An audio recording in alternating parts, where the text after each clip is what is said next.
But I'm a firm believer in my experience, as well as just what I've seen in my clients, is that the real work happens in the dark. The real work happens, the biggest growth takes place and sometimes it's just moments. It's not, these big, long, drawn out, difficult things.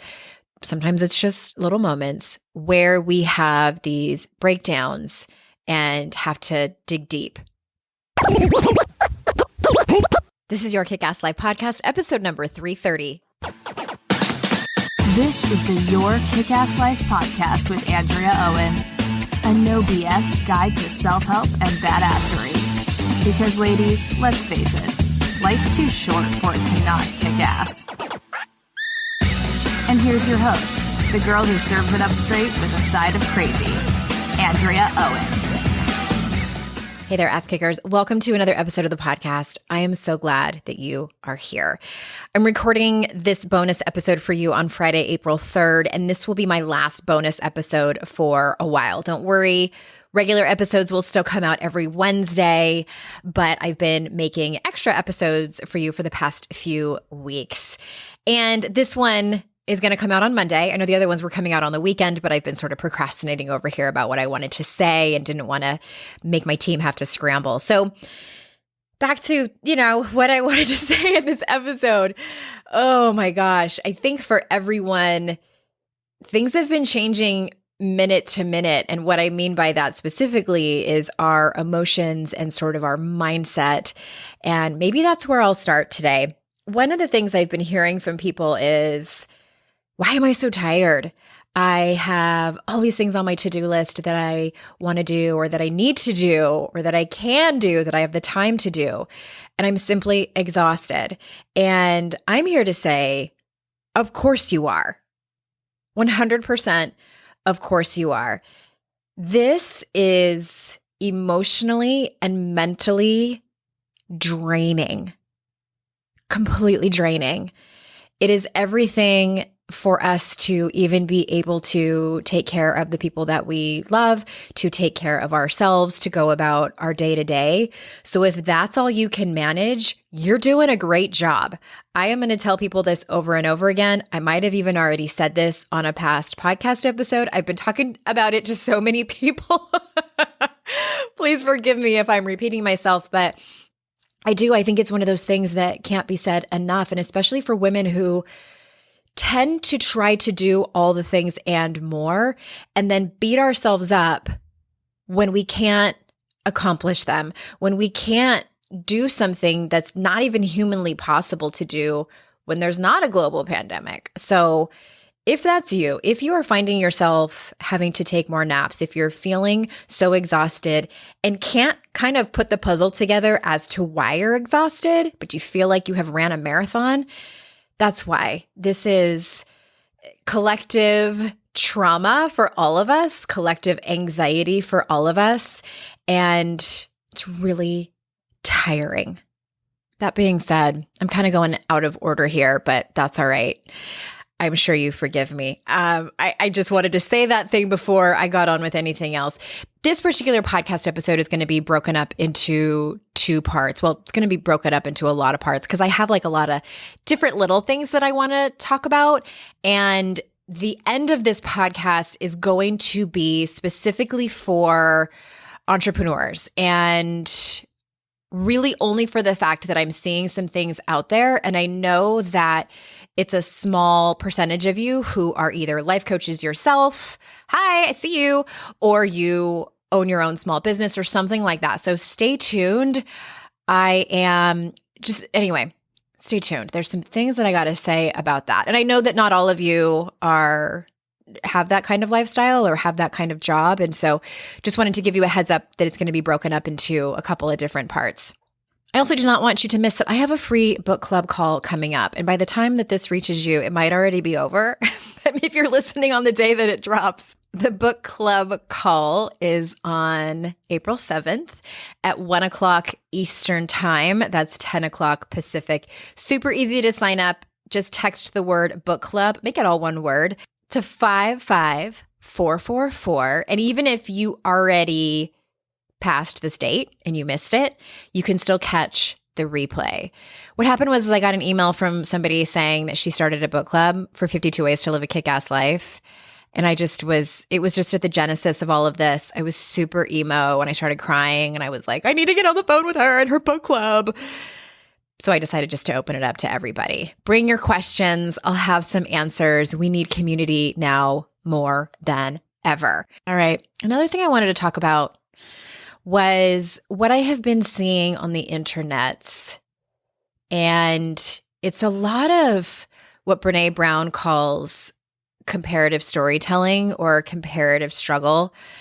And by the way, you guys, she has her own podcast out now. If you haven't listened to it, it's fantastic. Even just I've only gotten through the very first episode. Unlocking Us, I think is the name of her podcast. I'll put the link in the show notes because I'm not 100% sure that's right. I cannot be 100% sure of anything, and I could not be trusted with important details like that. But she talks about how when we try to rank our pain or we try to rank other people's pain, it's never helpful ever. And an example of this is of what I've been seeing online is when parents are complaining about and venting about how difficult it's been to homeschool their kids. And I get it, right? I have 2 kids. I have a 4th grader and a 6th grader. Our lives have been completely turned upside down. I could talk about this for 20 minutes, but I'm going to spare you because those of you that are parents, you're like, I already know. I already know. My kids go to public school, and it's been anywhere from massively inconvenient to a complete and utter fucking shit show. Totally. Anywhere in between there. And I see parents will go online. Okay, so this is what happened. I'll give you a very specific example. I'm in a Facebook group and a mom posted in there, wow, there was a lot of schoolwork this week. And then comments started coming in about this particular week and people saying we had this many questions in math, we had this assignment in this other subject, and it was really difficult. And then another mom came in and said something to the effect of, oh, I remember. Then someone had come in and said how sad she was that her high school senior was going to miss his graduation. And it was just a bummer, right? It is. It's a bummer. And then another mom came in and said, there was a whole class of high school seniors who had to get on a boat and go fight in World War II. And they missed their whole senior year. Your kids can do this. And I was like, okay. And it's those moments where I have to decide if I'm going to comment or not. They ended up working it out on their own, and I just kept on scrolling. And I just feel like, you know what? It's both. It's both in so many instances. You can feel sad and disappointed and full of grief that there are so many hard things happening right now. And you can also feel so much gratitude that your kid doesn't have to get on a boat and go across the ocean to go fight in a war that you probably wouldn't believe in. You can have both. And I think that we need to give everyone the space to feel whatever they want to feel. Shaming someone else for feeling the way that they do, or shaming them for not staying in that place of gratitude, is not helpful at all. It's actually harmful. And I think we need community more than ever. We need to, if we can't hold space for people to feel their feelings, then we need to boundary up. Then we need to just move on and not comment in that instance, or unfollow that person on social media, or not get on social media at all. Whatever it needs to do to boundary up, versus shaming other people or pointing out how they're wrong, it's just not helpful. And I also think that we're all trying to get some kind of relief. And the mom that shamed that other mom is just trying to get relief in her own way, just trying to make someone else see her point of view, to make her feel relief for 10 seconds, just trying to vent her own frustrations and make herself seen and heard. And I feel like everyone's just running around with no preparation for this and with not a whole lot of coping skills. I'm seeing this more than ever. And on one hand, it's helpful to me as I am also trying to write a book right now, more on that later. But it's such a nod to me saying, yep, we need personal development. Yep, we need to learn how to talk to each other. We need to learn how to see each other, to hear each other, to love each other, to have compassion for one another, to have boundaries for ourselves and for others. We need this work more than ever. So my point is, the bottom line of it is you can have both. Both can exist. It doesn't have to be one or the other. You can be mad and frustrated and be disappointed and want to blame someone. And you can also feel gratitude and be helpful and be compassionate and be hopeful and optimistic. All of those things can exist in the same place. I call it the gray area. We like to live in black or white. Having both is the gray area. The other thing I wanted to talk about is, we might be past this stage. I don't know. I am not leaving my house, so I'm just kind of like hearing things that are going on. Just sort of a public service announcement. Please be the responsible one and speak up about social distancing. This truly is like the kid in high school who, I don't know if you were the kid in a group project who did all of the work and someone in your group didn't do anything, or if you were the kid who didn't do anything. I mean, no judgment. I've been on both ends of that spectrum. I've been the person who does everything and carries all the weight. And I've also been the person that just ditched school too much and just didn't care. We all need to be the person who's doing the fair share of the work here. And I think I'm preaching to the choir here mostly. And I'm assuming that most of you are doing the work by staying home and by social distancing. But what I'm asking is, if you are seeing it not happen, please speak up. There are still people that just don't get it, that just really don't get it. And we need to, with kindness and compassion and grace and love, make these people understand that they need to do their part. And one of my biggest things, I get really fired up in the school pickup line when people don't follow the rules. And I always tell my kids, this is pre-pandemic, obviously, I always point out parents that are just like, fuck it, don't care and just doing really dangerous things, actually. I've had to tell on some people to the administration about people dropping their kids off in rainstorms, in the wrong place, and they're running through the parking lot and almost getting run over. And I'm like, people just don't think the rules apply to them. They just don't think that the rules apply to them, that their life is more important, and trying to make things more convenient for them. And so my kids know very much how I'm like, well, there's somebody who doesn't think the rules apply to them. And that's what's going on here. So there's people who just don't think the rules apply to them. And I also think that there's some people who just truly don't understand. And it's not that they think that the rules don't apply to them. They just don't understand the rules and how important the rules are. So, end of public service announcement. Next thing, moving on. You know how I love to talk about values, right? You know that the last chapter of How to Stop Feeling Like Shit that summed up everything asked you to name your values. Quick recap. When we are behaving in ways that we are so used to doing, when we're behaving in ways that used to work for us, the control, the people-pleasing, the perfectionism, the numbing out, the isolating, those are never in alignment with our values. Sure, there's some fuzzy lines there if you have a value around being of service, but you tend to cross that line and go over into people-pleasing. If you have a value around excellence, but you cross the line over into perfectionism and overachieving and control. Okay? Getting clear on your values can be, I don't even want to say it can be. Getting clear on your values, this is how definite I feel about this.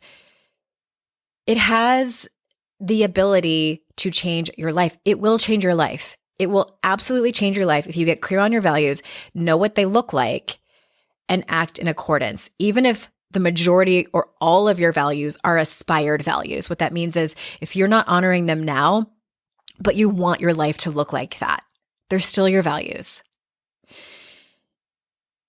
During this, ask yourself the question. Remember last week when I talked about your behavior and how we're going to look back on this and think about how we behaved during all of this? Similar question. Who are you going to be when this is all over? And how are you going to behave during this? These might need to be adjusted for the current crisis. Maybe you have a value around authenticity and courage. So what does that translate to right now? Does that translate to you speaking up about social distancing? Does that translate to having frank conversations with your partner or your ex or your kids or your coworkers? Maybe you have a value around gratitude. What does that look like now? Does that look like a regular gratitude practice that might have shifted in some way? Maybe you've had to increase your gratitude practice or add meditation to curb your anxiety. Maybe you have a value around creativity and I don't know, perhaps you haven't been able to tap into that because you've been working so hard or your life has been so busy and now you find yourself with a little bit of extra time on your hands and a lot more worry to contend with. Maybe your creativity is a way to self-soothe. Now more than ever, we need ways that are self-soothing to us. There is no shortage of articles and lists on the internet with ways to self-soothe. I don't need to get into it here, but maybe now is the time where you really start to think about what self-care is, where you do a little bit of research on what that looks like beyond the bubble baths and pedicures that you would have to give yourself anyway. So what is that for you right now? So at the end of the day, I think the assignment, if you want one, would be to look at your values, maybe read chapter 15 and How to Stop Feeling Like Shit, or listen to it again if you have it on audiobook, and do the exercises again, but from the perspective that you're in right now. Life has changed probably a lot since you listened to or read that chapter, and maybe your values have shifted a little bit. So what is it that you need to do to take care of yourself, as well as be proud of how you showed up for yourself and others during this time? You know, I always tell you that growth doesn't really happen when life is going great and things are fantastic and you're really on that upswing. And I'm not saying that I shouldn't say that. It does still happen, but I'm a firm believer in my experience, as well as just what I've seen in my clients, is that the real work happens in the dark. The real work happens, the biggest growth takes place and sometimes it's just moments. It's not, these big, long, drawn out, difficult things. Sometimes it's just little moments where we have these breakdowns and have to dig deep. And I know this is going to sound super cliche, but really look at and see what we're made of. And, I think back on my life and the darkest moments that I've had, and even moments where I have thought to myself, this is going to kill me. There's no way I can get through this. No one has been through this before. This is so incredibly difficult. All the things that we think about when we're going through these really dark times, and those have been the times of the greatest growth. And I know it might be even premature to say that, and you're like, damn, I can only put one foot in front of the other right now. Same for all of us. But I say that in hopes that it feels optimistic for you and it feels inspirational, in that when this is all over, and it will be all over, I cannot guarantee that things are going to be exactly the same as they were before, that things are going to go back exactly as to how they were running. But I do know that our best work happens in the dark. I really, truly believe that. And that doesn't mean that you have to be extra reflective right now. And it doesn't mean that you need to be meditating every single day and working your ass off to be able to see all these aha moments and glimmers of hope. I mean, I do this for a living and I'm not even doing this right now. Like, we have so many other fires and shit to do. That's probably not happening. But I know that probably most of you listening do like to do some work.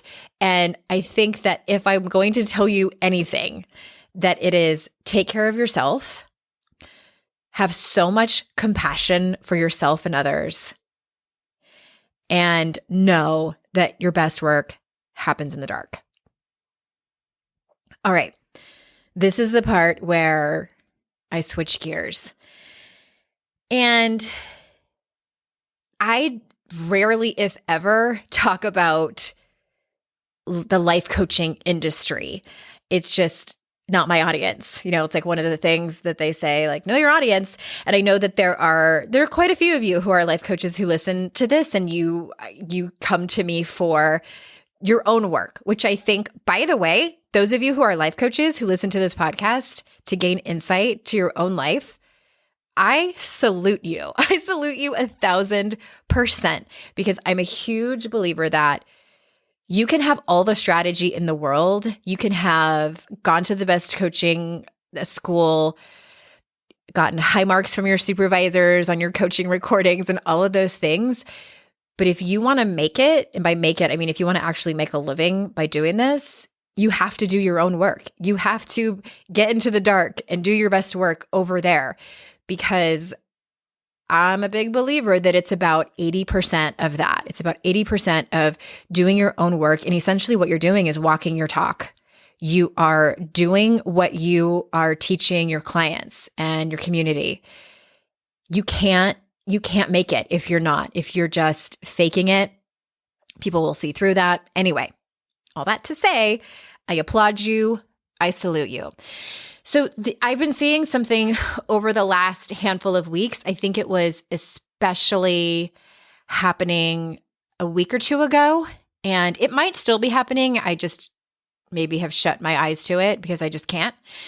But there is an opinion of some that healers, therapists, coaches, I guess people in the wellness industry like ours should stop selling our services. And I'm like, what? At first, I'm like dumbfounded, completely dumbfounded. And I just want to start by saying, if you're a life coach, please don't quit being a life coach just because there's a crisis right now. Don't give away the farm just because you're in a helping profession. Unless you are sitting on top of millions of dollars, you don't need to be giving your services away for free. You don't see nurses, respiratory technicians, doctors, teachers, other people in helping professions doing this. And I think that why we get slapped with that is because it's more of a spirituality type of thing. I think part of it stems from the fact that we're not considered essential like a doctor or a nurse or a teacher. We're considered something a little bit different kind of healer. Obviously, I'm going to argue that we are essential, but not everybody views it that way. So I think that in combination with the fact that we are in the helping profession, in the wellness industry, there is a group of people that have just assumed that we need to give everything away for free and that we need to just be the people, considering what we do, that completely stop selling our services. and just give everything away for free. And I'm going to start by explaining something that may not be necessary to explain for most of you, but I think others might find it interesting, especially if you've never thought about the behind the scenes or what we call the back end of an online business. I'm going to use an example of something that I saw on Instagram. So Yoga Girl is a woman named Rachel Brathen. I do not know her personally. She's never been here on the podcast. I just think she's adorable. And I follow her. I don't even do yoga, but I follow her account, and I saw something interesting that she posted, I don't know, maybe a week or so ago, that she's having to let team members go. And then in that post, she's heartbroken, and all she said was, if we don't have money coming in the door, we can't pay our employees. And then she pointed people to her $16 online yoga community. And the vast majority of the people in the comments were kind and compassionate. And then there were the trolls. And I don't even know if they were legitimately trolls.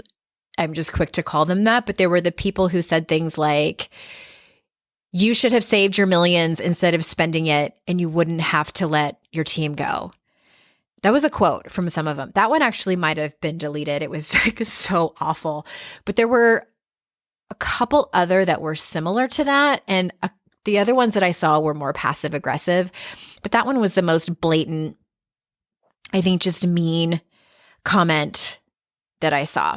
So quick math: taxes, team, back-end software for community. These are all things that I think some people just don't take into consideration. Still have to pay taxes, still have to pay a team. Like she said, she has employees that she pays. And people who have online businesses, we pay people to moderate communities. We sometimes have virtual assistants. We have podcast producers. We have copywriters. It's just, the list goes on of people who are a lot of times freelancers. Sometimes they are employees. The backend software is extensive. So this is everything from whatever you choose that houses your podcast. I don't even know what it's called. I guess it's just the files. My podcast producer's like, oh my God, Andrea. The online learning system that we use. Things like Dropbox. Like there's so many places that you get nickeled and dimed that add up and add up and add up. There are hard costs to create videos, even things like the cost of her yoga certification. All of the learning that she has done for years and years and years that has cost money, the equipment, her time.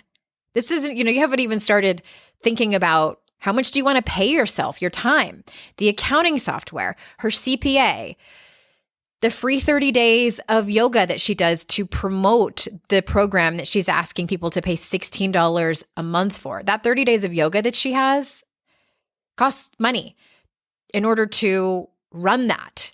It's not free. There is overhead. I think that's such a misconception when it comes to this industry, is that we have no overhead. Oh, we have overhead. That's for sure. Also, let's use this particular example again. Still, membership communities are notorious for being high cost in regards to customer service. That's payments that didn't go through. People have a lot of questions. People have trouble logging in, or they can't find a particular email. Even the lovely, beautiful, kind emails that come through that someone reads and responds to. I hope they respond. We respond. That costs money. And at the end of all of this, if she's charging $16 a month, really depending on how many people she has in there, for all I know, she has anywhere from 30 to 30,000. I have no clue. I'm guessing she's taking home maybe $5 to $8 a person. Membership communities are a ton of work and many times not profitable. The reason that people close them down, I can guarantee you, is because they just weren't profitable at the end of the day with all of the costs. So if she were to give that away for free, she would be in the red every single month. She would essentially be paying people to use her services. She can't run a business this way. No one can run a business this way. That's not how business works. It's not how the economy works. And I think this is the thing that some people just don't understand. I wouldn't have understood that 12, 15 years ago before I started this company. And I give that example to show how ludicrous it is to think that right now you or anyone in the wellness or helping industry should be giving any services away for free or slashing prices. If you feel compelled to do things like charge zero interest or offer an extended payment plan or a scholarship to people who've fallen on hard times, that's one thing. I feel like that's different. Those are things that we're also doing on a case-by-case basis. But it blows my mind when people are demanding that coaches, healers, and spiritual leaders stop promoting their services. When people are saying that, they're essentially saying you shouldn't be making money right now, and therefore you won't be able to pay your team all the back-end services you pay for every month, and you won't be able to pay yourself. Basically, you need to go out of business right now. That's actually what someone is saying. Not only would you be losing your job and your livelihood, also hurting other people and companies that you pay. To me, it just I'm like, why doesn't everybody understand this? But I think that there are some people that don't understand it. And I'm just wondering if maybe we need to spread the word. We need to spread the word that all businesses cost money to run. And all this to say, don't stop selling your services. Be present as to what's happening right now. Don't be tone deaf and not think about and talk about what's happening. Of course, you need to address what's going on right now. Communicate with your community about it. Be of service as best you can. And at the same time, please know your limits and your capacity. I'm going to give you an example of that. So when shit hit the fan a couple of weeks ago, I immediately thought, okay, what do I need to do for my community? And brainstormed a little bit, thought of a few different things that I need to do, and had some colleagues who immediately went online and they did like these free calls just because, like, no rhyme or reason. Like, I'm not teaching you anything. Like, let's just all get on a Zoom call together and you can tell me all of the things that you're worried about and I'm going to hold space for you. And I see that. And because I'm a human being, I'm like, oh shit, is that what I need to be doing? And the thought of that gave me even more anxiety. So here's the thing. I was talking to one of my dear friends, Amy Ehlers, and she and I are doing something fun coming up that I can't wait to tell you guys about. We're doing this free call about writing. By the way, I've never run a writing group, but we're going to run a writing group. Anyway, more on that later. But I was talking to Amy Ehlers, and Amy Ehlers is one of those people who's just the most compassionate and generous and empathetic and loving human being. Seriously, like in the top 5 women that I've met who I can describe as that, Amy Ehlers is at the top of that list. It is her superpower. 100% it's her superpower. No one would ever describe me as that. Like if someone introduced me that way, I'd be like, are you sure we're talking about the same person? That is not my superpower. My superpower is being enthusiastic, energetic, fired up, and hopefully I can entertain you and bring some humor into your life. If someone described that person, I'd be like, hand raised. Yep, that's me. That's my superpower. So what I was essentially doing as I was falling into this place of anxiety and place of shitting all over myself is I was trying to take on a superpower. And we can't do that. Like that is a recipe for disaster. So I spent some time beating myself up that I need to just be like sending out an email to my entire audience, getting on the podcast and telling people, hey, everybody, show up at 7:00 Eastern time and let's just cry together. And like that, I could code lead that with somebody. And like, if it was, a life or death situation, could I facilitate that? 100% I could. I absolutely can do that. And I would do a great job. Nobody would know how difficult it would be for me. And it would take every ounce of energy that I had. That would just floor me, just knock me out for days. Because it's not my superpower. It's something that I have to pull all of my resources to be able to hold that kind of space. So I took a step back, cried my head off, called a couple of friends who I knew would be amazing for me. What I came out on the other side was my superpower is something else, and I can totally be of service and support my community in a different way. That's why I did extra podcast episodes for everybody. That's why I'm doing a book club Q&A on Tuesday, the 7th. I think it's the 7th. That makes me excited. That is something I can do and doesn't take up all of my energy. Those are the things that I am really, really great at and make me look forward to actually doing for you. And those are the things we need to think about during times like this. Don't feel like you have to do all the things and be all the things to everyone. And one more piece of advice here. As someone who's been through some different crises as the last decade has gone on. I mean, I think about, listen to this, you guys. Okay, when I wrote my first book, the day that I found out I had a book offer, my very first book, was the day we found out that my son, his preschool teacher, broke the news that we should probably get him tested for autism. And when I wrote my second book, my dad died. And now that I'm writing my third book, we have this goddamn COVID-19. And I'm like, all right, that's just about enough of this. But all that to say, I have definitely had some major life crises as a business owner, as a life coach, as someone who is in the helping profession, and it is a job requirement for me to take care of my clients and take care of my community. And I will tell you this, leadership is one of those things that I do think comes naturally to some people. And also, leadership is honed and crafted and learned. And what I have learned about leadership during times of crisis is that you do need to self-manage. That is a term that I learned in my coaching alma mater, the Coaches Training Institute. And what it means is that you need to, it's not about faking it. It's about compartmentalizing.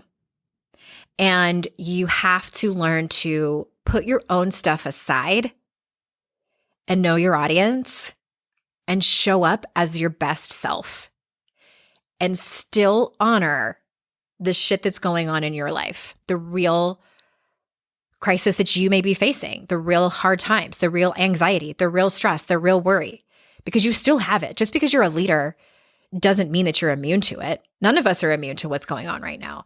So who are the people in your life? Now is the time for you to lean on those people hard. And when you can, show up for them and have it be reciprocal. And I have seen some leaders who are falling apart publicly, and I'm like, oh, I understand. And I hope that they can do that more privately and lean on the people who they have in their lives. I mean, this is why I talk about creating a circle of trust and having people in your lives, your compassionate witnesses. Remember that from How to Stop Feeling Like Shit? It doesn't matter if you are in a job where you are a leader or not. It doesn't matter. Find your people, lean on them hard. Now is the time to be of service as best we can, and also allow people to be of service to us. All right, everybody. Speaking of being of service, I just wanted to round this up by telling you the ways that I can be of service to you. This podcast is always free, and I'm going back to doing this once a week. I have some fantastic interviews lined up for you.